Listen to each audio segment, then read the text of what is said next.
Ilang sandali na lang, malalaman na natin ang tatanghaling The Motorcycle King sa Ride to Fame. Nakita na natin ang lakas ng kanilang dating pero hindi sapat yan para manalo dahil lamang ang rider na may disiplina sa kalsada. Kaya sinilip namin ang kanilang asta sa kalsada.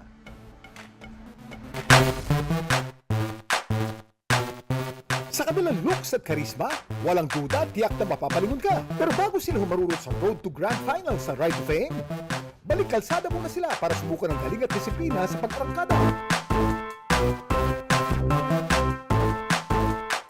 Higit sa kanilang tungkulin bilang delivery rider at motor taxi drivers.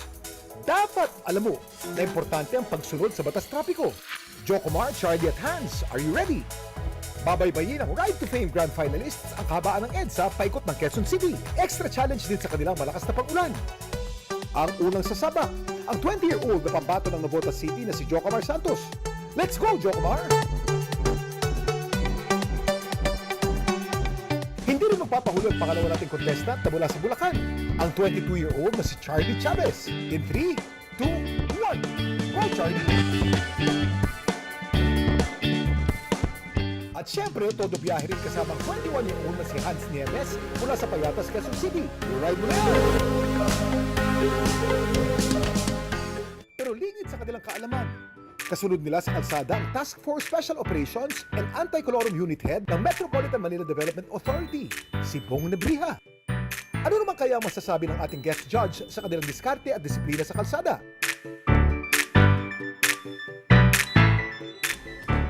Nakita nyo na kung paano bumiyahe ang ating mga finalists at hindi nila alam ang karide nila ay ang chief ng MMDA Task Force Special Operations na si Bong Nebriha.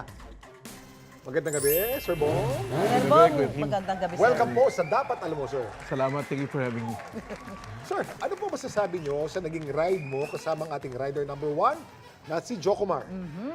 Well, si Jocomar, napapansin ko lang, maganda naman yung ride niya, smooth and all that. Ang titignan, lagi po natin sa alang-alang when we're turning, no, aside from signaling mga 100 meters, hindi yung kailan tayo liliko, doon tayo magsisignal. So kailangan mga 100 meters before the turn, nagsisignal na tayo. And don't forget to check your side. Visually, not only on your side mirror, kasi that is our blind spot. And of course, yung helmet natin, naapektuhan yan yung peripheral vision natin. So make sure nakakaanan tayo, lalong-lalo na ngayon, EDSA, may bike lane tayo. So yung mga bikers, kailangan natin protectionan din. Sir Bong, ano naman yung masasabi mo sa pagmamaneho ng rider na si Charlie? Rider number 2. Number 2. Well, si Charlie, okay, ang ano ko lang, yung motor yata ni Charlie medyo may kalakasan yung tambucho. Ayun. So, hindi natin isasabi na modified or whatnot, pero it is, loud pipe. And like what I've said, the same mistake, yung ano nga niya, yung pag-turn right, most of them, talaga nag-turn right, Too abrupt. signal is almost at the end. Sir, ano masasabi mo sa pagmamaneho naman ng rider number 3 na si Hans? Si Hans yung inabutan ng ulan, kasama ko inabutan ng ulan. Pag umuulan, hindi tayo dapat nag-hazard. No need to put our hazard lights kasi it confuses yung other vehicles around us or behind us. So, dire-diretso lang tayo. Our stoplight, our brake lights would be enough to keep us safe. Ayan, Maraming narinig na salamat, natin. Colonel Bong. Hindi lang sa kalsada huhusgahan ni Bong ang ating mga rider. Isa si Ginoong Bong Nebriha sa ating mga espesyal na hurado ngayong araw. Makakasama rin niya bilang hurado. Ito po, mga bibida sa bagong serye ng Public Affairs na Black Rider. Black Rider himself, Ruru Madrid. Yun. Basta mo. At ang kanyang beautiful leading lady na si Yasi Pressman. Ayan. Magandang hapon guys at welcome sa Dapat Alam Mo. Magandang hapon po. Yun. Okay, judges, relax lang kayo dyan. Ngayon, mas kikilalanin natin ang mga grand finalists natin sa kanilang humaharurot na wisyo. Para patas ang tanungan, may hinanda kaming isang tanong lamang para sa ating mga riders. Nakasuot muna ng headphones ang ibang mga riders habang hindi nila marinig ang tanong at sagot ng kanilang kalaban. Unahin natin si Jocomar. Okay, headset please, para hindi niyo marinig.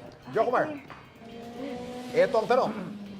Kung may isang uri ng katangian o ugaling taglay ang isang rider, ano ito? At bakit mahalagang meron siya nito? Anong sagot? Disiplinado po at kailangan. Disiplinado. Unang-una po, Kuya Kim, sa kalsada, hindi po tayo basta-basta. Lalo na po sinabi ni Sir Bong, na sa pagliko pa lang po, Kuya Kim, hindi basta-basta liko agad. Although may signal light, hindi po sapat yon. Kinakailangan bawat, hindi porkit malinis yung daan, harurot po agad tayo. Kinakailangan disiplinado. Meron mang kasabay o wala mang kasabay. Okay, maraming salamat. Thank you, Jo Kumar, sa iyong sagot. Kausapin naman natin ang rider number 2 na si Charlie. Okay, Charlie. Ano po, Kuya Kim? Etong tanong. Kung may isang uri ng katangian o ugaling taglay ang isang rider, ano ito? At bakit mahalagang meron siya nito? Anong sagot mo? Pagiging safety po. Safety. Yes, according to Article Republic Act 4136, it is imposed po sa discipline ng motorcycle and public safety road. Kaya ugaliin po natin magliligtas lagi sa pagmamaneho. Mahusay, may baon. Maraming salamat, Charlie. Tawagin naman natin ang rider number 3 na si Hans. Hans? Hans, ikaw na. Yan. Hans, ito ang tanong. Kung may isang uri ng katangian o ugaling taglay ang isang rider, ano ito? At bakit mahalagang meron siya nito? Anong sagot mo? Kung meron pong katangian ng taglay ang isang rider po ba? Tama po. Siyempre, right to fame to eh. Kung may isang, tama po si customer. Kung may katangian po ang isang rider, dapat po is yung pagiging responsable po sa mga, sa lahat ng bagay at pati po yung pagiging, respeto po sa mga customer. Kailangan po mahaba po yung pasensya natin.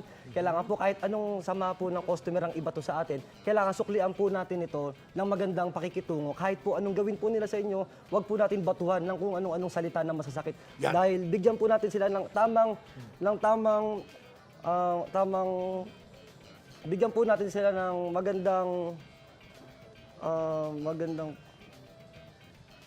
bigyan po natin ang customer ng magandang action as a rider, and ihatid pa rin po natin sila kung ano yung nila sa may apps. Kung ano po yung Sige lang. wait lang. Pwede po ulitin. Hindi, kulang tayo sa oras. Pero ayos na, nakuha na ng mga judge yan. Maraming salamat. Narinig na natin ang wisyo ng ating mga rider. Ilang stars kaya ang makuha nila at sino ang tatanghalin kauna-unahang Dam Motorcycle King? Abangan mamaya.